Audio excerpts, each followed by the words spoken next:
आज के बुलेटिन में बात करेंगे हिमंता बिस्वा शर्मा ने किसे टांग तोड़ भगाने की बात की और किसको बोले कि अगर पीएम बनना है तो पाकिस्तान जाकर शौक पूरा करें।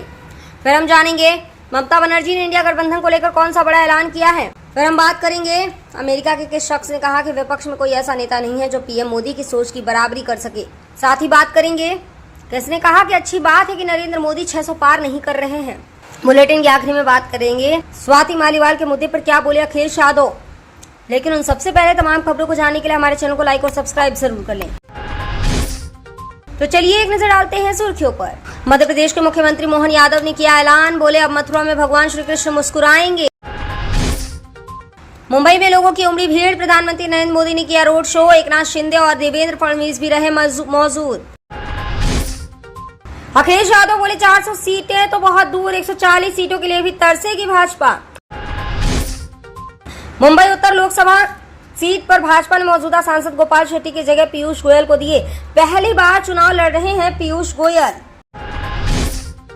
बीजेपी के साथ जाने वाले बयान पर आदित्य ठाकरे ने कहा बीजेपी अब पुरानी बीजेपी नहीं रही, जनता ने किया भरोसा पर हुआ कुछ नहीं।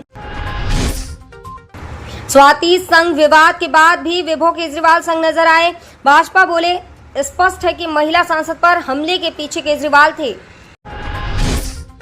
हाथ और जीभ काटकर लाने वालों को 11 लाख का इनाम देने की घोषणा करने वाले प्रत्याशी होतम सिंह निषाद के खिलाफ केस दर्ज। चिरकुंडा में असम के सीएम हिमंता बिस्वा शर्मा बोले झारखंड में भाजपा की लहर नहीं सुनामी चल रही है। चिराग पासवान बोले अंग्रेजों द्वारा भारत की सोने की चिड़िया लूटे जाने पर पीएम मोदी सोने का शेर बनाने जा रही है ताकि कोई आंख उठाकर भी देख नहीं सके। योगी आदित्यनाथ को हटाए जाने वाले बयान पर अखिलेश बोले भाजपाई किसी के सगे नहीं हैं। तो चलिए बढ़ते हैं बड़ी खबरों की ओर, मगर तमाम बड़ी खबरों को जानने से पहले हमारे चैनल को लाइक और सब्सक्राइब जरूर कर लें। भारतीय जनता पार्टी के वरिष्ठ नेता और असम के मुख्यमंत्री हिमंता बिस्वा शर्मा ने कहा कि झारखंड को बचाना है तो जैसे ही घुसपैठिए दिखे उनकी टांग तोड़ दीजिए और भगाइए। सरकार करेगी, पुलिस करेगी, ऐसे नहीं चलेगा। ये घुसपैठिए कैंसर हैं, ये डेमोग्राफी बदल देते हैं।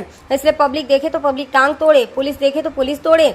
झारखंड में बांग्लादेशी घुसपैठियों की समस्या का जिक्र करते हुए हिमंता बिस्वा शर्मा ने कहा कि इन्हें कांग्रेस झामुमो की सरकार का समर्थन हासिल है। 30 साल पहले असम में भी घुसपैठ का सिलसिला शुरू हुआ था, तब की सरकार ने इस पर रोक के लिए कदम नहीं उठाया और आज यह समस्या इतनी गंभीर हो चुकी है कि 11 जिलों की जनसांख्यिकी बदल गई है, वहां हम माइनॉरिटी बन गए हैं।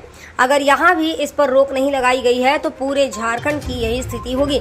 असम के सीएम झारखंड के गिरिडीह और रामगढ़ जिले में बुधवार को बीजेपी प्रत्याशी के पक्ष में चुनावी सभा को संबोधित कर रहे थे। मुख्यमंत्री हिमंता बिस्वा शर्मा ने कहा कोडरमा लोकसभा सीट के देवरी में चुनावी जनसभा को संबोधित करते हुए कांग्रेस नेता राहुल गांधी पर तीखे वार किए। उन्होंने कहा कि राहुल गांधी कभी भारत के प्रधानमंत्री नहीं बन सकते। अगर उन्हें पीएम बनना है तो वह पाकिस्तान जाकर यह शौक पूरी कर सकते हैं। हम उनका पासपोर्ट वीजा बनाने में मदद करेंगे। भारत में तो प्रधानमंत्री का पद नरेंद्र मोदी के लिए बुक है। हिमंता बिस्वा शर्मा ने कोडरमा लोकसभा क्षेत्र के देवरी के अलावा हजारीबाग संसदीय सीट के रजरप्पा में भाजपा उम्मीदवारों के समर्थन में जनसभाओं को संबोधित किया। लोकसभा चुनाव का कारवां जितना आगे बढ़ रहा है उतना ही रोचक राजनीतिक घटनाक्रम देखने को मिल रहा है। ताजा दिलचस्प घटनाक्रम बंगाल से सामने आया है। इंडिया गठबंधन के तहत कांग्रेस के साथ सीट बंटवारे पर असहमति जाहिर करने वाली बंगाल की मुख्यमंत्री ममता बनर्जी का रुख नरम पड़ने लगा है। बनर्जी ने आज कहा है कि अगर आम चुनाव के बाद विपक्षी दलों को इंडिया गठबंधन सत्ता में आता है तो वह उसे बाहरी समर्थन देगी। उन्होंने कहा हम इंडिया गठबंधन को नेतृत्व प्रदान करेंगे और बाहर से हर तरह के उनकी मदद करेंगे। हम एक ऐसी सरकार बनाएंगे जो यह सुनिश्चित करेगी कि बंगाल में हमारी माताओं और बहनों को कभी कोई समस्या न हो और यह सुनिश्चित किया जाए कि 100 दिन की नौकरी योजना में भाग लेने वालों को किसी भी तरह की बाधा का सामना न करना पड़े। उन्होंने इंडिया ब्लॉक को स्पष्ट रूप से परिभाषित करते हुए कहा कि इसमें सीपीएम का या बंगाल कांग्रेस शामिल नहीं है, जिसका नेतृत्व उनके कट्टर प्रतिद्वंदी और वरिष्ठ कांग्रेस नेता अधीर चौधरी कर रहे हैं। बंगाल की मुख्यमंत्री ममता बनर्जी ने इंडिया अलायंस की सत्ता में आने पर बाहर से समर्थन देने की बात कही है। ममता बनर्जी के इस बयान को लेकर सियासी गलियारों में हलचल काफी तेज हो गई है। राजनीतिक जानकारों का कहना है कि विपक्षी दलों का गठबंधन अभी से बिखरा बिखरा हुआ है। कुछ विपक्षी दल तो चुनाव भी अलग अलग लड़ रहे हैं। चुनाव बाद भी अगर सरकार बनाने का मौका मिला तो भी एक साथ नहीं रहेंगे। इंडिया गठबंधन का भविष्य क्या होगा, इसको लेकर विपक्षी दलों को चिंतन करने की आवश्यकता है। लोकसभा चुनाव के बीच भारतीय अमेरिकी व्यवसायियों पर उपकारी के काम करने वाले बिजनेसमैन ने पीएम नरेंद्र मोदी की जमकर तारीफ की है। बिजनेसमैन सुरेश वी शेनॉय ने कहा है कि भारत की अर्थव्यवस्था में तेजी आ रही है और देश में अवसरों की कोई कमी नहीं है। सुरेश वी शेनॉय ने कहा कि भारतीय चुनाव में पीएम मोदी ही एकमात्र ऐसे व्यक्ति हैं जो भविष्य की बात कर रहे हैं। वह लोगों के बीच इस बात की चर्चा कर रहे हैं कि भविष्य की तकनीकी किस तरह से देश में लागू की जाएगी। उन्होंने आगे कहा है कि विपक्ष में कोई ऐसा नेता नहीं है जो पीएम मोदी की सोच की बराबरी कर सके। उन्होंने आगे कहा है कि मैं हिंदुत्व के लिए लिहाज से यह बात नहीं कह रहा हूँ क्योंकि ये एक नैरेटिव है, लेकिन पिछले 10 वर्षों में भारत ने आर्थिक मोर्चे पर काफी तरक्की की है। वे दुनिया के चौथे सबसे बड़ी अर्थव्यवस्था है। पीएम मोदी इस बात का जिक्र करते हैं कि अब से 4 साल या 8 साल बाद जीवन कैसा होगा। वह सिर्फ भारतीय नेतृत्व की नहीं बल्कि राष्ट्रीय नेतृत्व की बात कर रहे हैं। G20 सम्मेलन के समय दिए गए उनका संदेश एक विश्व एक परिवार दुनिया को काफी पसंद आया। सुरेश वी शेनॉय ने आगे अमेरिकी राष्ट्रपति चुनाव का जिक्र करते हुए कहा है कि पीएम मोदी 2020, 2028 और 2032 में जीवन के बारे में बात करते हैं। किस देश के नेता भविष्य के बारे में बात करते हैं। यहाँ तक कि अमेरिकी राष्ट्रपति चुनाव में भी सिर्फ वर्तमान की चर्चा होती है। कांग्रेस अध्यक्ष मल्लिकार्जुन खड़गे ने प्रधानमंत्री नरेंद्र मोदी के 400 पार के नारे का तंज कसते हुए बुधवार को कहा कि यह अच्छी बात है कि मोदी 600 पार नहीं कह रहे हैं।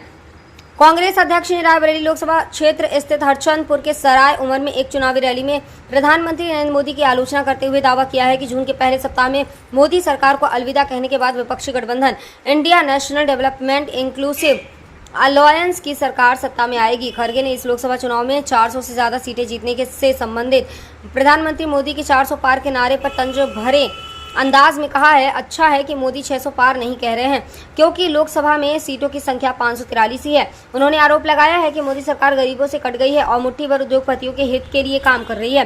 कांग्रेस अध्यक्ष ने दोहराया है कि अगर इंडिया गठबंधन सत्ता में आता है तो भाजपा सरकार द्वारा गरीबों को दिए जाने वाले मुफ्त राशन की मात्रा को दोगुना कर दिया जाएगा। उन्होंने मोदी सरकार की गरीबों को हर महीने 5 किलोग्राम राशन देने की योजना का जिक्र किया और कहा, कांग्रेस खाद्य सुरक्षा कानून लेकर आई थी, आपने मोदी सरकार ने कुछ नहीं किया। खड़गे ने कहा, आप 5 किलो राशन दे रहे हैं, अगर इंडिया गठबंधन की सरकार बनी तो हम गरीबों को 10 किलो राशन देंगे। लोकसभा चुनाव 2024 के लिए 4 चरणों के चुनाव संपन्न हो चुके हैं। अब आगामी 3 चरणों के लिए चुनाव प्रचार जारी है।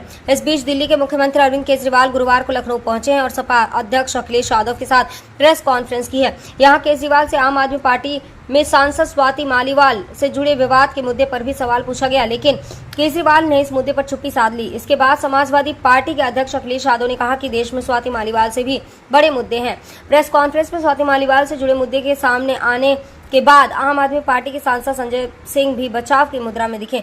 उन्होंने कहा कि इस मामले में उन्हें जो भी जवाब देना था वह पहले ही दे चुके हैं, इस मामले में राजनीति नहीं करनी चाहिए। उन्होंने कहा कि आम आदमी पार्टी एक परिवार है। संजय सिंह ने इस बीच मणिपुर का भी मुद्दा भी उठा दिया।